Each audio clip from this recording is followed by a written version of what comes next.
Shalom, shalom, shalom. Bienvenue à notre émission à Subuneissu. Moi, c'est le pasteur Bienvenue, Matenda Kibangala. Je salue toutes celles et tous ceux qui suivent régulièrement notre émission à Subuneissu et vous souhaite de très bonnes conditions d'écoute à Subuneissu, qui signifie dans l'une de nos 4 langues nationales, le matin avec Jésus. Bien aimés, ce matin, notre thème s'intitule La réalisation de notre besoin dépend souvent de notre foi. La réalisation de notre besoin dépend souvent de notre foi.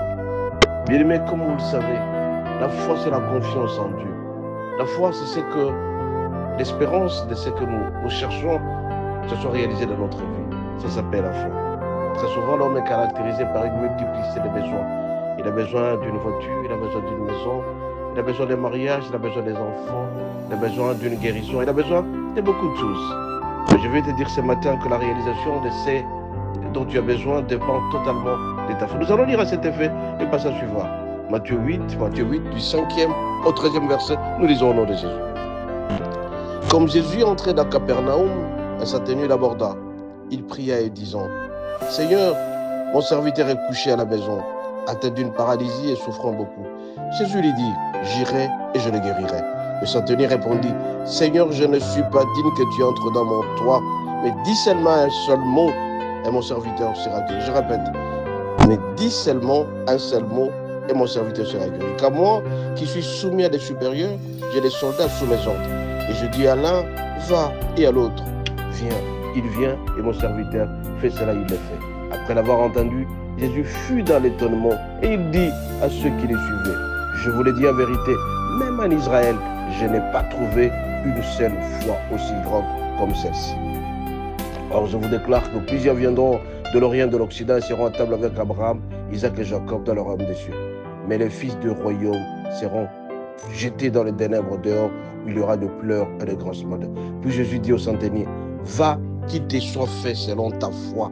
Et alors même, le serviteur fit guérir. Mais ici, c'est l'histoire du centenier que tout le monde connaît, qui avait son serviteur, son travail qui était couché et atteint d'une paralysie, et il souffrait beaucoup pendant le temps. C'est alors que le patron lui-même, le centenier, a eu compassion de son serviteur. Il est allé voir Jésus et lui posant les problèmes de la santé de son travailleur. Mais qu'est-ce qu'il a dit? Seigneur, je ne suis pas digne que tu entres chez moi. Alors Jésus a proposé de rentrer chez lui. Mais il a dit, je ne suis pas digne que tu viennes chez moi, mais seulement dis seulement une seule parole. Regardez le degré de la confiance, le degré du fait que Jésus, il a considéré Jésus comme étant le Tout-Puissant. Et mon serviteur sera guéri.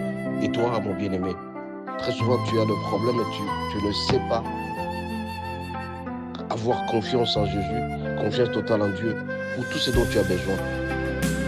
Et puis il dit à la fin, Jésus, va, qu'il te soit fait ainsi selon ta foi. Dieu met en parallèle ce qui sera réalisé de la foi. Et donc, mon bien-aimé, si tu veux réaliser quelque chose, tu dois avoir d'abord la foi en Jésus, la foi en Dieu. Tu as besoin des enfants, est-ce que tu as confiance en Dieu? Tu as besoin de voitures, de ceci, de cela, est-ce que tu as confiance en Dieu? Va, ta foi t'a sauvé. Va, qu'il te soit fait selon ta foi. Et donc, Dieu conditionne la réalisation de tes besoins par la foi. La foi qui est la confiance, l'espérance de ce que tu attends. Et toi, mon bien-aimé, tu fais confiance aux hommes, tu seras déçu. Tu fais confiance totale à la médecine, tu seras déçu. Fais tout simplement ta confiance en Dieu. Quand tu as totale confiance en Dieu, mon bien-aimé, c'est vrai que tu diras, tu as toujours entendu parler de la foi. Tu as toujours entendu parler de la foi par-ci, par-là. Les pasteurs en parlent, le prêtre en parle. Mais ce matin, je te dis, cette confiance qui est totale en Dieu, tu verras. Chaque fois quand tu poses un acte, c'est un acte qui doit être lié à la foi. Tu es sûr que ça sera réalisé. Tu fais confiance en Dieu. Ici, le centenier a dit, dis seulement ça, et mon serviteur sera guéri. Et ipso facto, directement, le serviteur a été guéri. Parce qu'il avait totale confiance. Est-ce que toi, tu peux mettre Dieu à l'épreuve tout en lui faisant confiance? Ce matin, je veux te dire, mon bien-aimé, c'est en fonction de la confiance que tu as en Jésus et en Dieu que tes besoins seront réalisés, que ton désiderata sera exécuté. Ta santé dépend de notre Dieu.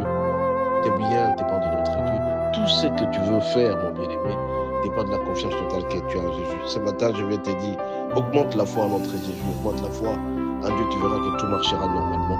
Parce que c'est lui seul est la source des vies, lui seul la source des biens.